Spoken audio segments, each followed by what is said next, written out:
Começa agora o Poder em Foco, um programa que te oferece todo domingo, às 9 horas da noite, uma entrevista aprofundada sobre os principais temas do país. Eu sou Renata Varandas e hoje comigo aqui está o doutor Hugo Cisneiros, ele é advogado e especialista em educação. Muito obrigada pela sua participação, doutor Hugo. Eu que agradeço pelo convite. Espero poder ter aqui um momento de debate, informação, enriquecimento para todos. A gente vai ter muito tempo para conversar aí nessa próxima 1 hora. Doutor, eu começo te perguntando por que antigamente, no meu tempo, o problema que acontecia na escola, ele era resolvido na escola. Se ele não era resolvido dentro da sala de aula, ele era resolvido na coordenação, chamava os pais e isso ali era debatido e colocado um ponto final.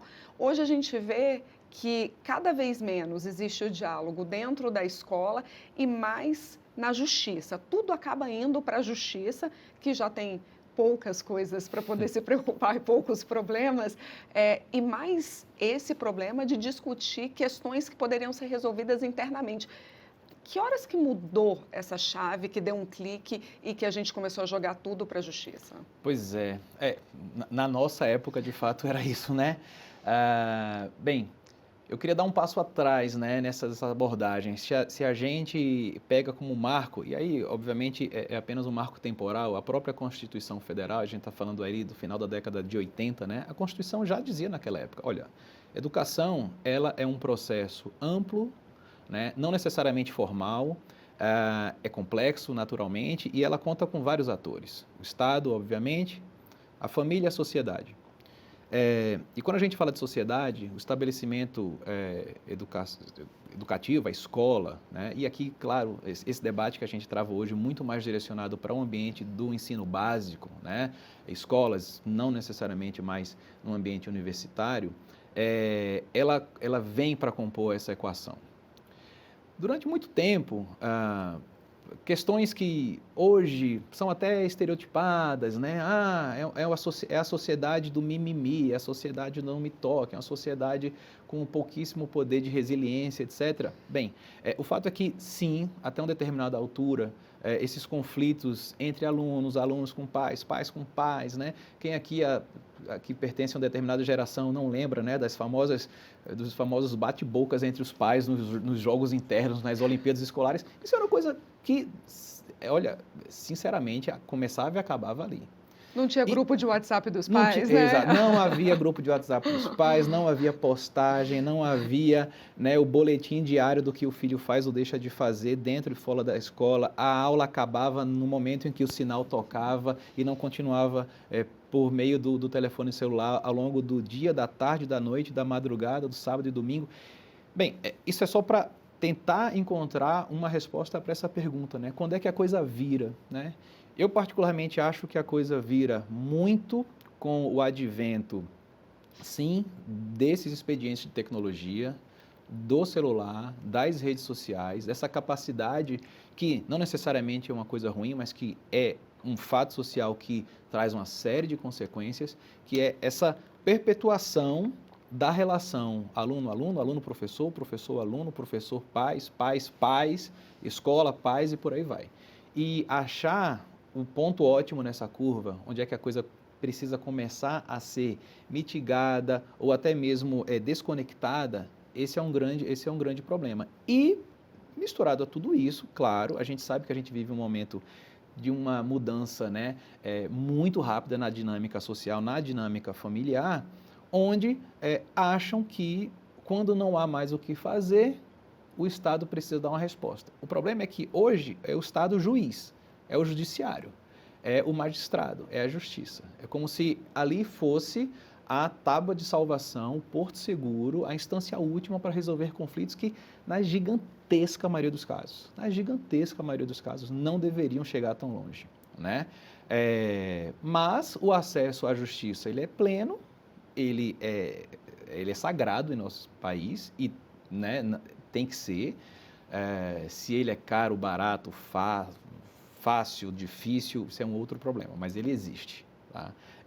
Termina gerando os números que a gente tem visto hoje. Agora, quais são os principais casos? O que mais aparece na justiça? Ou é um pouco de tudo? Olha, bem, na justiça a gente tem desde os clássicos problemas que esses já vêm de tanto tempo, né? Da relação da própria prestação de serviço, tá? Assim, algo referente ao mérito propriamente dito, né? Da aula, do que a escola oferta, do que ela entrega. Mas hoje eu colocaria isso em termos de ranking, dentro de um patamar muito baixo, tá?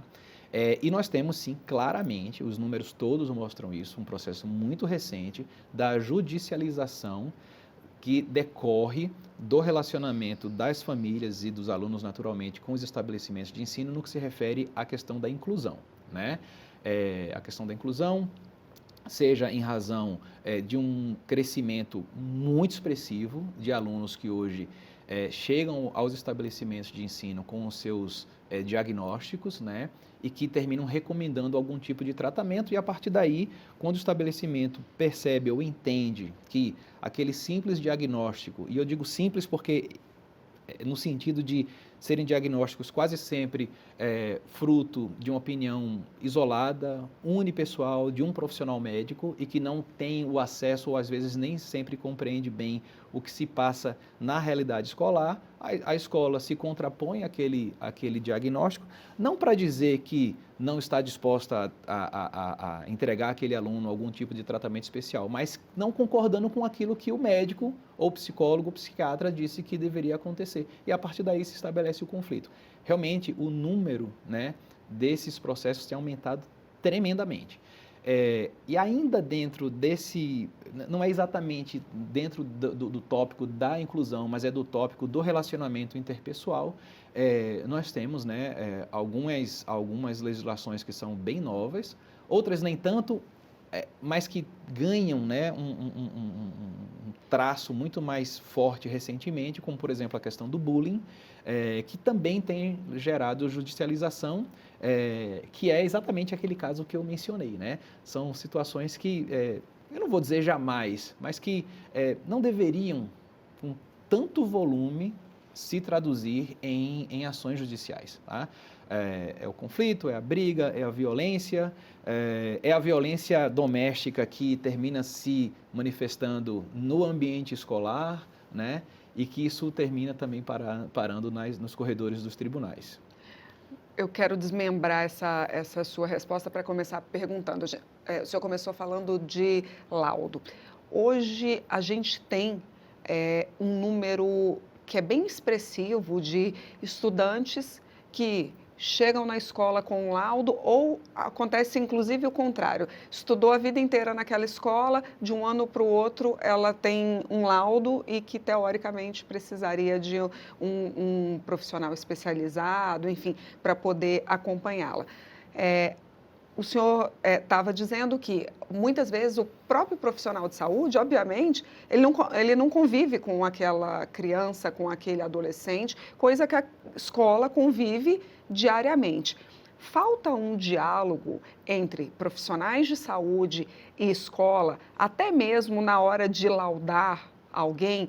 Deveria ter, de fato, uma conexão, eu não sei como que isso funcionaria, para o profissional da saúde, ele chegar àquele diagnóstico, porque você chega numa consulta, a sua consulta demora 20 minutos, 25 minutos, você sai com um laudo. No entanto, a escola está ali todos os dias, diariamente, e muitas vezes aquele laudo não corresponde à realidade que a escola enxerga. Eu não tenho dúvida que a gente tem hoje uma crise aguda de comunicação, né? E portanto, uma necessidade urgente dessa interação e desse tipo de diálogo. Olha, Renato, eu vou dar só um número, tá? Atual e, para mim, impressionante. Você sai ali de 2017, de 90 mil alunos matriculados em estabelecimentos regulares de ensino com algum tipo de diagnóstico, para 2023, então 2017 para 2023, de 90 mil para 610 mil alunos.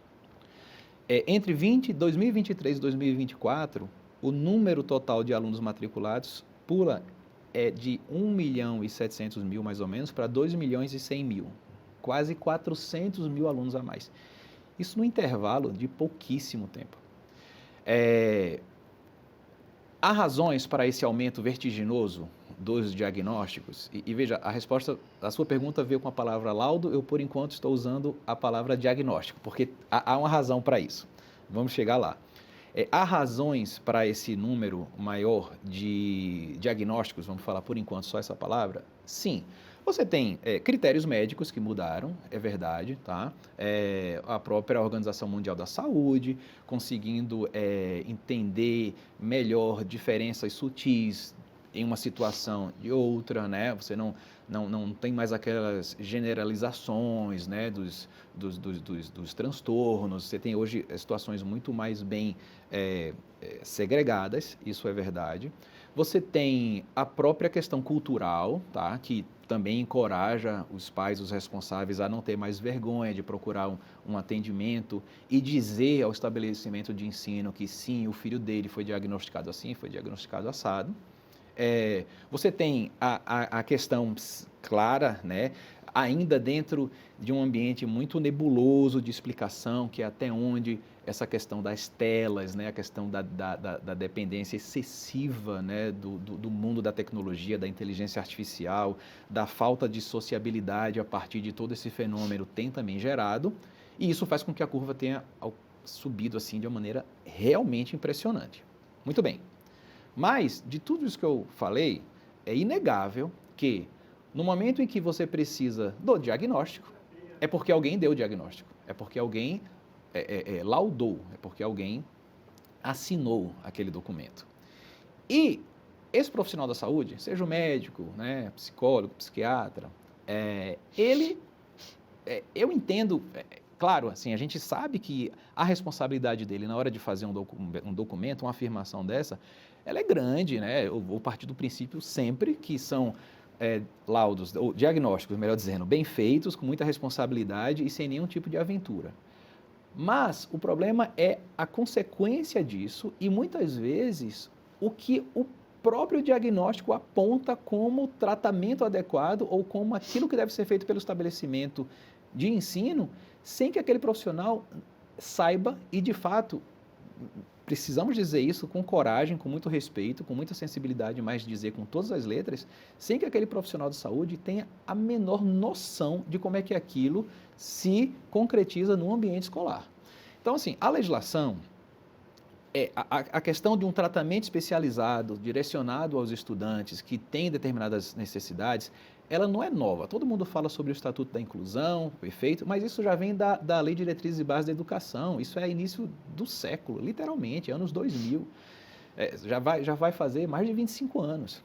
E é claro, a coisa vem avançando com alterações à legislação, algumas portarias, algumas resoluções, Conselho Nacional de Educação se manifestando, aí surgem as figuras mais recentes do plano de ensino individual, da necessidade, algumas vezes, de um acompanhamento, da necessidade de um profissional para ler para aquele aluno. Só que essa fórmula, o que é que vai acontecer, o que deve ser feito com esse estudante, sinceramente, não deveria ter como único protagonista o profissional da saúde. O profissional da saúde pode dar um diagnóstico? Claro que sim, até porque não seria outra pessoa a fazê-lo. Mas esse limite entre diagnosticar e dizer, portanto, a escola tem que fazer isso, esse limite para mim é que é perigoso. Porque essa consequência, o aluno está diagnosticado, e aí o que é que vai acontecer? Essa segunda parte, e aí o que é que vai acontecer? Sem interlocução com a escola, ela é desastrosa, ela é muito perigosa. Por aquilo que eu falei, né? O médico, ele, de fato, isso é óbvio, porque ele não tem formação para isso, ele não tem noção, ele não sabe a fundo, ele não estudou o que é que pedagogicamente precisa ser feito com aquele estudante. E no momento em que ele, de uma forma às vezes assodada, ou por pressão dos pais, ou para tentar responder a uma situação que aparenta ser mais urgente, ele diz, o aluno X, ele foi diagnosticado assim, portanto a escola tem que fazer isso e aquilo. Ele muitas vezes se excede. E aí vem o problema, porque não é um fazendo isso, são muitos fazendo. Eu acabei de citar números, né? Junta-se a isso a questão da legislação, porque Aí sim, falando mais diretamente do Estatuto da Inclusão e tudo que veio após o Estatuto da Inclusão, você tem todos esses comandos da norma. Precisa do tratamento, não pode cobrar uma taxa extra, um valor extra em razão disso, etc, etc. Maravilha. O problema é que se isso não vem a partir de uma construção coletiva, de uma parceria profissional de saúde com o estabelecimento de ensino, você tem hoje situações que são dramáticas. Você tem escolas, e eu estou falando de números reais, né, em razão da carteira de estabelecimentos com quem a gente trabalha. Você tem escolas que acabam o ano letivo dentro de uma determinada faixa, ensino fundamental 1, ensino fundamental 2, com 5, 6, 7 alunos diagnosticados, volta das férias, aparecem 80. Eu estou dando exemplo concreto. E a escola fala, 80. Mas são 80 novos ou são 80 que estavam lá? Que já estavam lá. Uhum. Que já estavam lá. Uhum. Pode ter um ou dois novos, mas não, a gigantesca maioria são alunos que estavam lá e que tinham acabado de passar o ano inteiro. E é como eu falei, não é que eles apareceram apenas com o diagnóstico, eles apareceram com um diagnóstico que ainda diz, portanto, precisa disso, daquilo outro. E aí, há uma sensibilidade nesse tópico, porque também o apelo é muito forte e até o estereótipo de como se olha para a escola é muito forte também. Fala assim, não, a escola na realidade está fazendo um corpo mole, ela não está querendo aceitar para não gastar dinheiro. Não é isso, não é isso. Claro, eu não vou negar, é inegável que existe um impacto financeiro, inclusive para escolas que são surpreendidas da noite para o dia com ordens judiciais que, ao fim do período, estão determinando a escola contratar de uma hora para outra 30, 40 profissionais a mais, sendo que ela fechou a tabela de custos dela em setembro do ano anterior. Tem esse aspecto financeiro e não tem tabu nenhum em falar sobre isso, porque isso precisa ser dito também. Mas não é essa a razão principal. A razão principal é que as escolas, às vezes, se deparam com a seguinte situação. Olha, eu tenho aqui 5 ordens judiciais determinando que esses 5 alunos que estão na mesma sala tenham cada um o seu próprio acompanhante, o seu próprio leitor, a sua própria situação. Como é que vai ser? Você bagunça a dinâmica de dentro de sala de aula, né? E o ponto aqui é o seguinte, não é a escola... O ponto aqui... não é o advogado de escola querendo defender a escola. Não é isso. Sim, o advogado de estabelecimento de ensino, mas que vê, né, o drama da escola dizendo assim, gente, vamos conversar? Vamos receber esse médico? Vamos colocar a psicóloga da escola para conversar? Vamos pegar um assistente social? Vamos falar com o professor, o pedagogo, para sair daqui com uma saída, né, um plano, porque inclusive a legislação determina que todos os alunos têm o seu plano, né, de ensino individualizado, e o próprio projeto também, né, especializado de ensino. Vamos tentar ver qual o caminho, né, é o mais correto. Será que é desde já colocar uma pessoa ao lado do aluno? Né? Será que é desde já pegar esse aluno e colocá-lo necessariamente para fazer a prova em uma sala separada? Né? Essa é a pergunta, né? Essa é a pergunta corajosa, muito complicada, sim, complexa, mas a pergunta tem que ser feita. Será que o médico sozinho tem condições de determinar isso? Né?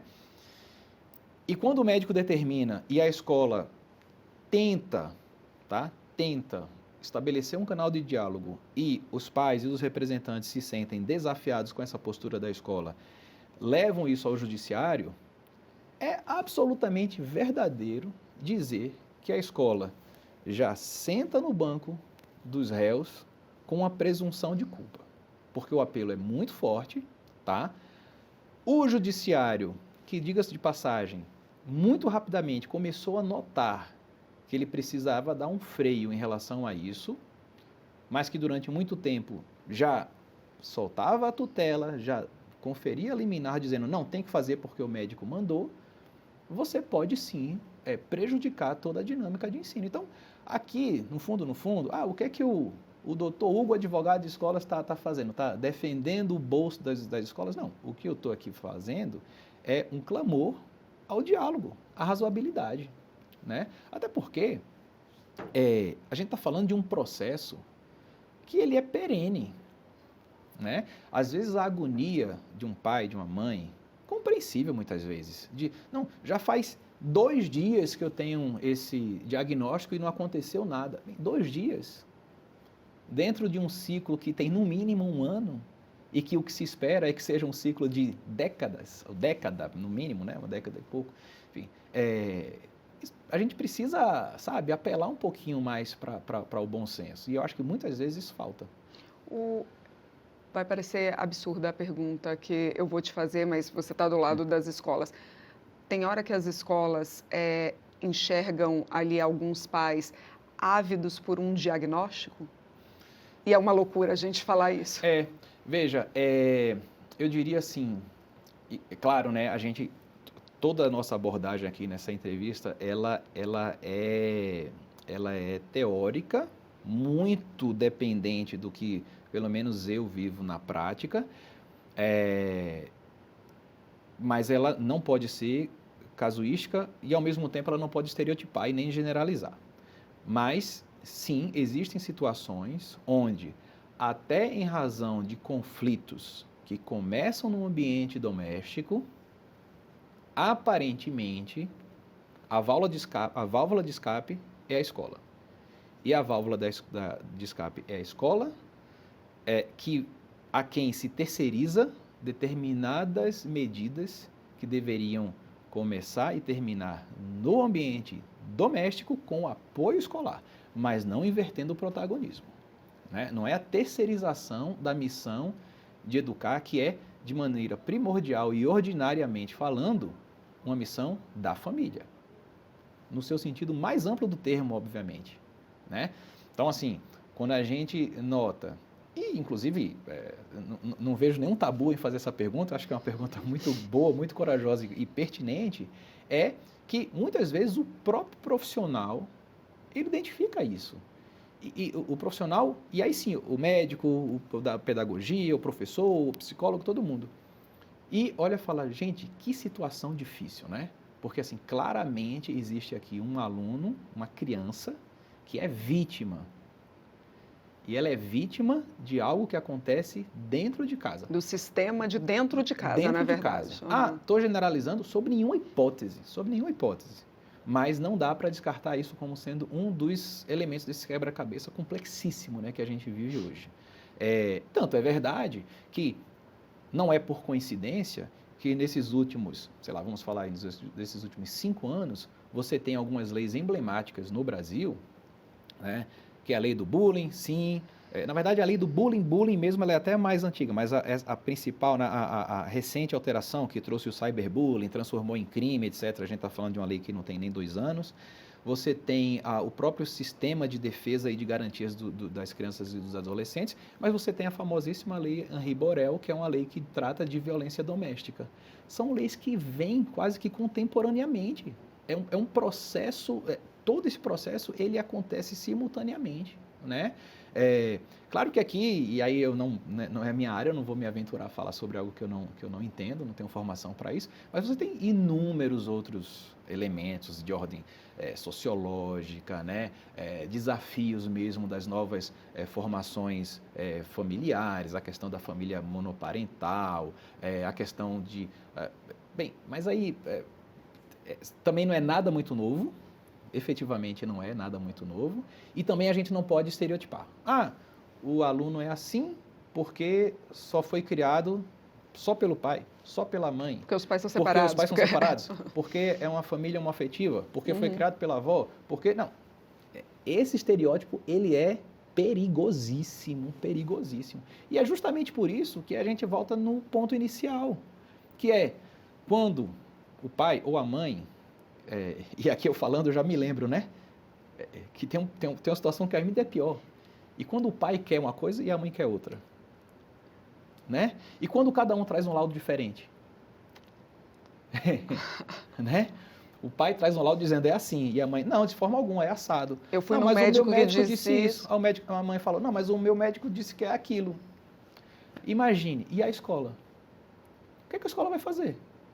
Se não houver aquele diálogo que eu apontei, como é que ela vai resolver isso? Né?